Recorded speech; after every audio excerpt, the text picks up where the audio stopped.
Gorengan memang nikmat untuk disantap, tapi ingat bahaya di balik makanan yang digoreng. Haruskah kita menghindari gorengan? Apa dampak kesehatan dari menyantap gorengan? Dr. Haikal Ansyari dan Dr. Nani Utami Dewi, spesialis gizi klinik, akan mengupasnya dalam Bincang Sehat hari ini. Gorengan adalah makanan yang paling memanjakan lidah. Dan kita tahu bahwa gorengan dapat meningkatkan resiko berbagai penyakit. Namun, apakah benar tidak ada manfaat sama sekali dari gorengan? Nah, kita akan bahas bersama Dr. Nani Utami Dewi, spesialis gizi klinik. Nah, ini dia Dr. Nani. Halo dok. Halo. Baik. Dok, hari ini kita akan bahas tentang gorengan, makanan kesukaan semua orang. Tapi banyak nih yang belum sadar ternyata gorengan bisa berdampak kepada tubuh kita. Nah dok, ini nih gorengan juicy dok ya. Kita nggak tahu nih pakai minyak apa dan seberapa banyak minyaknya. Nah dokter bisa jelaskan kepada masyarakat dok, kandungan gizi apa yang terdapat di dalam gorengan? Jadi gorengan itu merupakan bentuk makanan yang menggunakan minyak dalam jumlah yang banyak, menggunakan suhu yang tinggi dan waktu yang tertentu. Kalau kita peres seperti ini,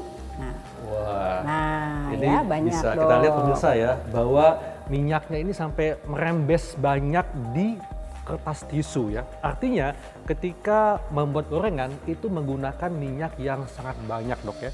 Oke. Jadi kandungan gizi yang ada di gorengan ini, satu adalah bahan dasar dari gorengan ini sendiri. Ya. Kemudian karena menggunakan minyak yang banyak, terdiri dari lemak jenuh, lemak trans, maka densitas kalorinya akan tinggi dong, seperti itu. Meskipun yang digoreng ini adalah tahu atau tempe yang kita kenal ini bergizi dok ya. Iya betul, karena makanan ini menyerap minyak, sehingga kalori yang tinggi itu didapat dari serapan minyak pada bahan dasarnya. Jadi lebih banyak kandungan lemaknya, Iya, lemak betul. jenuh atau Iya. lemak trans. Iya betul. Nah dok, masyarakat mungkin sudah cukup banyak yang tahu dok ya bahwa memang kalau terlalu banyak konsumsi gorengan bisa meningkatkan resiko berbagai penyakit. Nah tapi dok sebetulnya bagaimana nih jalan ceritanya kalau kita mengkonsumsi gorengan yang banyak itu bisa menyebabkan penyakit seperti serangan jantung, stroke dan sebagainya. Lemak jenuh ini lama-lama akan mengumpul pada dinding pembuluh darah dok. Iya. Oke. Menyebabkan kekakuan dari pembuluh darah sehingga aliran darah ke dari pembuluh darah ke organ menjadi terhambat. Oke, nggak lancar dok ya? Tidak lancar. Nah, jika terjadi pada arteri, kita sering mendengarkan yang namanya aterosklerosis. Betul. Artinya tumpukan kolesterol yang ada di dinding pembuluh darah. Jika hal ini terjadi misalnya pada jantung, sehingga aliran darah ke jantung menjadi terhambat, tidak bisa menyuplai oksigen, nutrien pada dinding jantung, sehingga jantung tidak bisa bekerja dengan baik. Nah, jika ini terjadi pada organ yang lain, misalnya otak, sehingga organ ini tidak mendapat oksigen. Bayangkan ya, tidak mendapatkan oksigen, tidak mendapatkan peredaran darah termasuk nutrisi. Sehingga terjadi kerusakan pada organ-organ atau pada otak itu sendiri. Nah, untuk selanjutnya dapat terjadi yang dinamakan stroke. Minimalnya ini seberapa banyak dok? Kan kita tahu nih ya bahwa dalam sehari kita mengkonsumsi karbohidrat, protein, lemak, vitamin dan mineral. Nah untuk gorengan itu kan bagian dari lemak. Nah berapa persenkah yang masih aman diperbolehkan untuk dikonsumsi setiap hari? Tadi Dr. Haikal kan menyebutkan bahwa komposisi makronutrien ada karbohidrat, protein, lemak. Lemak itu tetap diperlukan dok. Nah, tetapi rekomendasinya adalah 25% sampai 30% dari kebutuhan total harian. Nah, dari lemak yang kebutuhan total itu dibagi lagi dok. Karena lemak itu dibutuhkan, ada lemak tidak jenuh, lemak esensial, dan lemak trans dan lemak jenuh ini sangat kecil persentasenya, kurang dari 10%. Dalam kebutuhan sehari? Dalam kebutuhan sehari. Misal, dalam satu menu paling tidak hanya satu jenis gorengan. satu menu Contohnya, hanya satu jenis satu gorengan. jenis gorengan. Itu untuk setiap porsi makan atau hanya sekali dalam sehari? Seminimal mungkin, rekomendasinya seminimal mungkin. Seminimal mungkin. Nah, artinya kita tetap membutuhkan lemak jenuh dalam makanan kita. Ya. Nah, apa manfaat lemak jenuh ini untuk tubuh kita, Dok? Manfaat lemak jenuh sendiri sebenarnya untuk menjaga keseimbangan energi, Dok. Gitu. Kenapa? Karena kalori atau densitas energi dari lemak ini besar. Jadi mencukupi kebutuhan harian. Iya. Kemudian kedua, ada vitamin, ada mineral yang bisa termetabolisme baik dengan lemak lemak. jenuh. Ya, seperti itu. Iya. Kita mengkonsumsi gorengan lemak jenuh ini kan bisa menyumbang energi. Iya, Oleh karena itu nggak boleh berlebihan. nggak boleh berlebihan. Karena energi pun juga didapat dari karbohidrat ya. Betul. Sangat menarik, Dok ya. Karena gorengan ini merupakan makanan yang tidak hanya dikonsumsi saat jam makan, tapi juga sebagai cemilan nih. Kita kan negara tropis yang dimana kelapa sawit, minyak itu berlimpah di negara kita kan. Jadi makanan kita ini nggak bisa lepas dari yang namanya gorengan.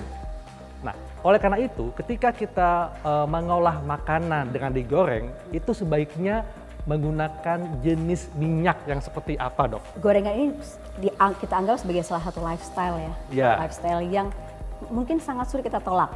Betul. Oke, tapi kita punya step atau cara bagaimana agar kita menurunkan risiko.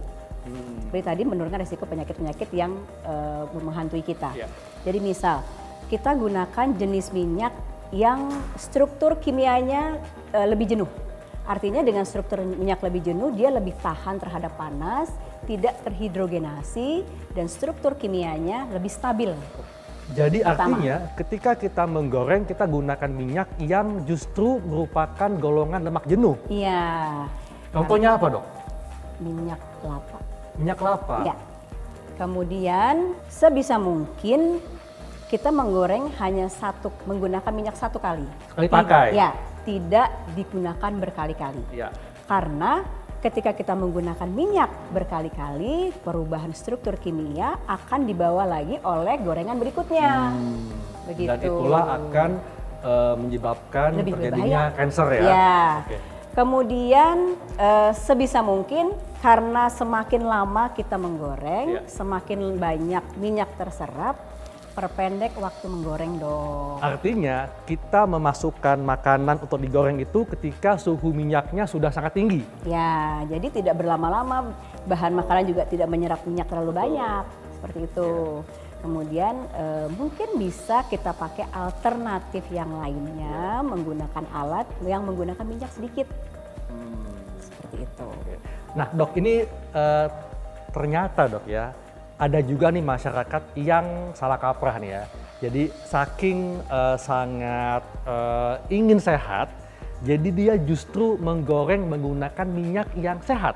Ya, Iya. minyak yang tak jenuh, contohnya Betul. minyak kedelai, Ya, minyak zaitun. Nah, betul. apakah ini diperbolehkan, Dok? Jadi risikonya dulu yang saya Ya. beritahu ya dok. Jadi ketika kita menggunakan minyak dengan struktur kimia yang tidak stabil, maka dia akan lebih mudah, titik didihnya lebih mudah berubah menjadi lemak trans. Oh, jadi justru minyak yang nggak jenuh seperti minyak zaitun atau kedelai itu nggak boleh digoreng? Iya. Karena nggak stabil Iya. strukturnya? Iya betul, karena titik hidrogenasnya itu lebih rendah dibandingkan lemak jenuh. Gitu. Berarti kalau gitu kita gunakan minyak zaitun ini hanya untuk menumis ya? Betul dok, menumis, memanggang aman untuk Aman. minyak zaitun. Dok, nih apa dok tipsnya untuk masyarakat yang nggak bisa kalau nggak makan gorengan, Dok? 1. Memilih minyak yang tepat, memperpendek waktu menggoreng, kemudian tidak menggunakan minyak berulang kali, mengonsumsi serat untuk menghambat absorpsi lemak pada saluran cerna. Oke, dan tentunya membatasi jumlahnya, Dok ya. Betul. Dan perhatikan juga pola hidup sehatnya ya. Nggak boleh mageran, kemudian tidur cukup, tidak merokok, dan tentunya bisa menghandle stres dengan baik, Dok ya. Betul sekali Dr. Haikal. Baik, Dok, terima kasih, Dok, untuk penjelasannya. Terima kasih. Nah, itulah tema kita, gorengan dicinta tapi ingat resikonya. Saya Dr. Haikal Ansyari. Saya Dr. Nani Utami Dewi, spesialis gizi klinik. Untuk hidup sehat plus.